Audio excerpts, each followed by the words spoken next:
I can't recall exactly what she wore that evening. Maybe it was that soft blue blouse she favored, or maybe just a loose sweatshirt. Details blur when your life fractures. But I remember how casually she said it, as if it meant nothing. "I'm going on a trip with Daniel," she said, twirling spaghetti onto her fork, like she hadn't just shattered the ground beneath me. Daniel, her ex. My fork froze midair. The ticking of the wall clock became deafening, echoing through the quiet. My heart pounded with each tick, heavier than the last. She looked up, saw my face, and frowned. "What?" I swallowed, my throat dry as sand. "Come again." "You heard me," she replied, swirling noodles on her plate. "It's only a short trip." He invited me. "We're still friends." "I thought you trusted me." "Still friends." Her words sliced me open.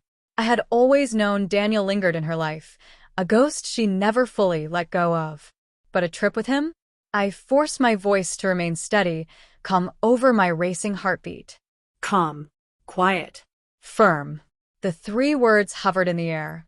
She blinked, surprised, as if she expected me to yield, like always. But that night, something inside me shifted. The slow unraveling began. We'd been married 6 years, long enough for routines to feel permanent, for small annoyances to fade into background noise, for trust to feel automatic. I loved her. God, I loved her. But love had blinded me. Looking back, the signs were there. The late-night messages she claimed were from coworkers, the sudden obsession with her appearance before yoga, the way she grinned at her phone then locked it the second I walked in. I told myself it was nothing, that I was imagining things, that a husband shouldn't cage his wife with suspicion. Trust, I believed, was the foundation of marriage. But trust is delicate. One wrong step, and it crumbles. And that trip announcement? That was the hammer blow. The confrontation came. "You're overreacting," she said that night, arms crossed. "It's just a trip. We're grown-ups." I leaned back, staring at her. The woman I married, defending a getaway with her ex? Why? I asked quietly. Why him? Her gaze flickered away. Because he understands me. We've stayed close. That word, understands, hit me like a punch.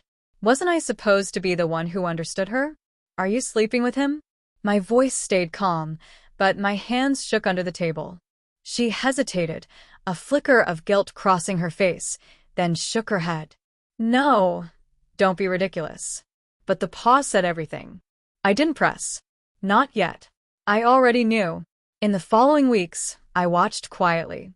Not openly, just careful observation.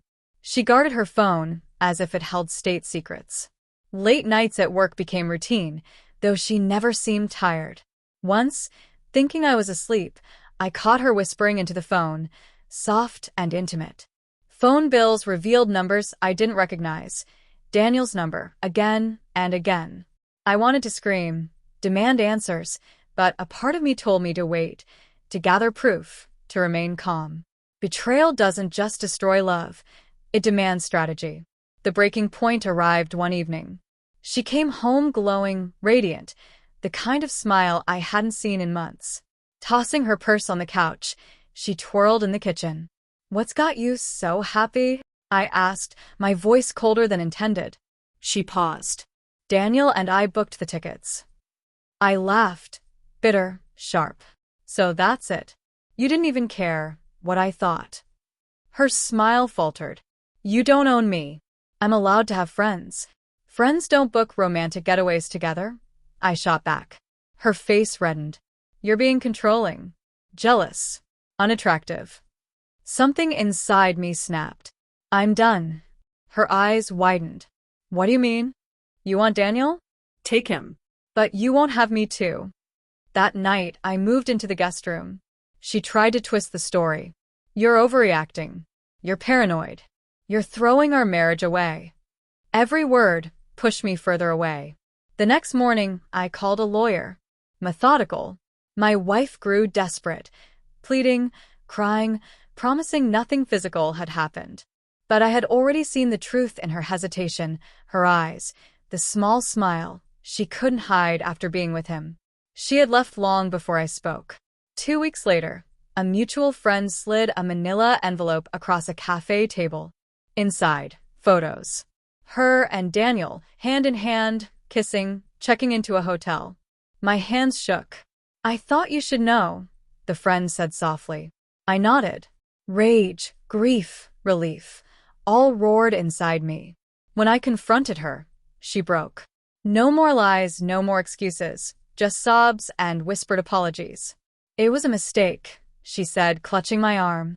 "I love you," I said, pulling away. No. "You love the stability I give you. If you loved me, you wouldn't have needed him." The divorce was messy. She fought for the house, the car, the savings. I let lawyers battle it out. But I didn't care about the money. I cared about the betrayal, the 6 years wasted, the nights I held her while she pretended I was enough. The last time I saw her was at the courthouse. She looked smaller, diminished. "Can't we fix this?" she asked. I studied the woman I once loved more than life itself and realized, the moment she announced that trip, our marriage ended. Everything after was just ashes. "No," I said quietly. "We can't." And I walked away. A year has passed. Some nights, I reach for her out of habit. Some mornings, the silence in the kitchen suffocates me. Betrayal leaves deep scars, but I am healing. And when I remember that night, the night she casually told me about her ex, I understand something. Those calm, quiet words were the beginning of my freedom over my dead body. Sometimes, the quietest words carry the loudest truth.